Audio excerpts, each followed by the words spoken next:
আসসালামু আলাইকুম। কেমন আছেন সবাই? আশা করি সবাই ভালো আছেন। আর একটা নতুন ব্লগ নিয়ে আমি আপনাদের মাঝে চলে আসছি। প্রতিদিনকার মতন রান্না করতে রান্নাঘরে এসে হাজির হয়েছি। ভাবলাম আজকে নতুন কিছু ট্রাই করি। চাউলের গুঁড়াগুলা আমি কুসুম গরম পানির সাথে সুন্দরভাবে মিশিয়ে নিতেছি। আর পাশে দুটা ডিম আমি ভেঙে রেখে দিছি। এগুলো মিশা শেষ হলে পরে ডিম দিয়ে আবার ভালোভাবে মিশিয়ে নিব।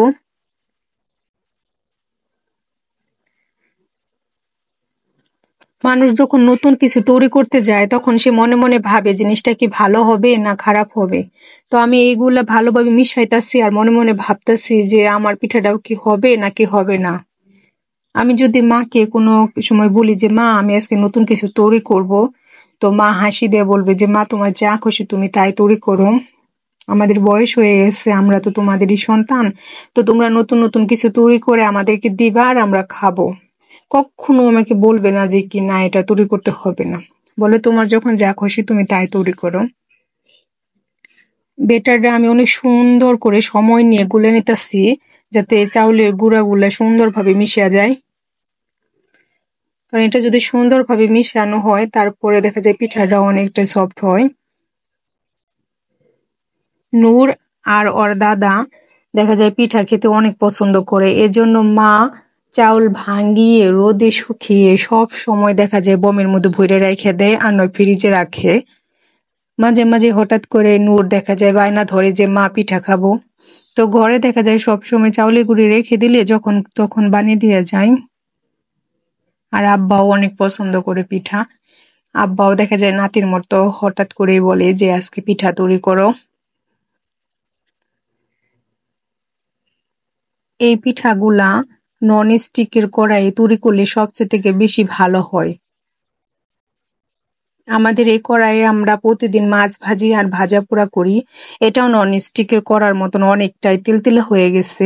কিন্তু তেলতেলে হলে কি হবে, আমি যখন এই যে বেটারটা দিতেছি তখন এটা কি হচ্ছে, চারদিকে দিয়ে করার পর মাঝখানে এসে আবার জড়ো হয়ে যায়। তো মাঝখানের পিঠাটা দেখা যাচ্ছে একটু মোটা হয়ে যায় মানে। আর যদি নন স্টিকের কড়াই দেওয়া হয় ওটা তো ছড়ানো দেখা যায় চারদিকে একরকম ভাবে ছড়ায়, আর পিঠাটার সাইজটাও সুন্দর হয়। তো এখন যেহেতু নাই, যেটা আছে সেটা দিয়ে তৈরি করার চেষ্টা করতেছি। আর ডিম দিয়াতে পিঠাগুলো অনেকটাই সফট হয়েছিল, সুন্দরও হয়েছিল। আমি পিঠাগুলো তৈরি করার পর আব্বাকে নিয়ে দিছি, কারণ ভাবলাম যে আব্বা এখন তো নরম আছে, তো আপনি এখনই তাড়াতাড়ি খেয়ে নন। তো আব্বাও খেয়েছিল, খেয়ে পছন্দ করছে। আর বাকিগুলা আমি একটা পলিথিনে ভরে সুন্দর করে রাইখা দিছিলাম যাতে এটা শক্ত না হয়। দেখা যায় নূরের দাদার দুই পাশে মাড়িতে একটা দাদু নেই, মানে সব দাঁতগুলাই দেখা যাচ্ছে উঠিয়ে ফেলানো হয়েছে। তো এই কারণে আব্বা শক্ত জিনিস খেতে পারে না। একে একে আমি সবগুলো এই যে ভাজে নিতেছি, দেখেন অনেকটাই কিন্তু সুন্দর হয়েছে। খোলা যা পিঠার মতন হয় নাই, কিন্তু একদম যে খারাপ হয়েছে তাও না, অনেকটাই ভালো হয়েছিল। রান্না শেষ হয়ে গেছে। আল্লাহর জামা কাপড়গুলো অনেকগুলো জড়ো হয়েছিল, এলোমেলো ভাবে আসছিল, তো ভাবলাম এগুলো আজকে গুছিয়ে নেই। নূরের আব্বুরও কতগুলো জামা ময়লা হয়ে গেছে, সেগুলো আলাদাভাবে রাইখা দিছি। আমার আবার আগে থেকে একটা অভ্যাস কি, যেদিন আমি জামা কাপড় পরিষ্কার করব মনে করেন সেদিনকার বাড়িতে যত জামা কাপড় আছে সবগুলোই আমি ভিজিয়ে নিব, তারপরে একত্রে সেগুলো ধুইতে যাই আর তখন কষ্টও হয় আমার অনেকটাই বেশি। এর জন্য নূরের আব্বু বলে যে অল্প অল্প করে ধোবা, বেশি ধুইলে একদিনে দেখা যায় তখন অনেকটা কষ্ট হয়। আর ইদানিং তো অনেকটাই অসুস্থ শরীর, তো আপনাদের ভাইয়া আমাকে যথেষ্ট সাহায্য করে কাজে। যখন আমার শরীরটা বেশি খারাপ লাগে তখন জামা কাপড়গুলো, আমার বাচ্চাদের জামা কাপড় দেখা যায় ওইটি ধুয়ে দেয়, আর নিজের গুলো তো ধোই। আর আমার শরীর যখন ভালো থাকে তখন তো আমিই ধুই। নূরের আব্বু এই মাছগুলো নিয়ে আসছিল রাত্রের বেলা, তো রাত হয়ে গেছিল দেখে এগুলো তখন আর কাটি নাই, ফ্রিজে রাইখা দিছিলাম। পরের দিনকে সকালবেলা বের করে পরে পানিতে ভিজে রাখছিলাম, পরে যে এখন করতাছি। যখন মাছগুলো আনছিল তখন অনেকটা বেশি ভালো ছিল আর শক্ত ছিল, না কুটে ফ্রিজে রাখলে কি মাছ নরম হয়ে যায় জানি না আমি। এখন মনে হইতেছে যে কালকের থেকে আজকে একটু নরম লাগতেছে। তো একদম যে নরম হয়ে গেছিল তা না, বাটা মাছগুলো বড় বড়ই ছিল সাইজে। মাছগুলা কুটা শেষ, এই যে আমি ধুইতে আসছি। আর এই যে মাটির এই মালসা গুলা দিয়ে মাছ ধুইলে অনেকটা সুন্দরভাবে পরিষ্কার হয়। আমাদের বাড়িতেও দেখছি ভাবি এগুলো দিয়ে পরিষ্কার করে। এই জন্য নুরের আব্বুরে বলছিলাম আমি এই বাড়িতে আসার পর যে আমার একটা এগুলো আইনা দিও, আমি এগুলো দিয়ে মাছ পরিষ্কার করব। তো এই যে আপনাদের ভাইরে আইনা দিচ্ছে। আর একটা করে আমি সবগুলো মাছ এখানে সুন্দরভাবে পরিষ্কার করে নিতেছি। মাছ যখন থেকে কুটতে বসছি তখন থেকে শুরু করে একদম ধোয়া পর্যন্ত আমার দুইটা বাচ্চা একদম আঠার মতন আমার সাথে লাইগা রয়েছে। ওদেরকে আমি বারবার বলতাছি যে তোমরা ঘরে চলে যাও, পইড়া যাবা।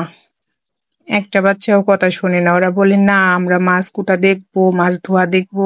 এই যে দেখেন, দুই দারোয়ান দাঁড়িয়ে আছে আমার পাশে। লাগাতার কয়দিন ধরে বৃষ্টি হইতেছে, আর বৃষ্টি হলে দেখা যায় আমাদের বাহিরে শেওলা জড়ো হয়ে যায়, আর তখন উঠান একদম চারদিকে পিছলা হয়ে যায়। তো ওদেরকে আমি বলতাছি যে তোমরা পইড়া যাবা, তোমরা চলে যাও।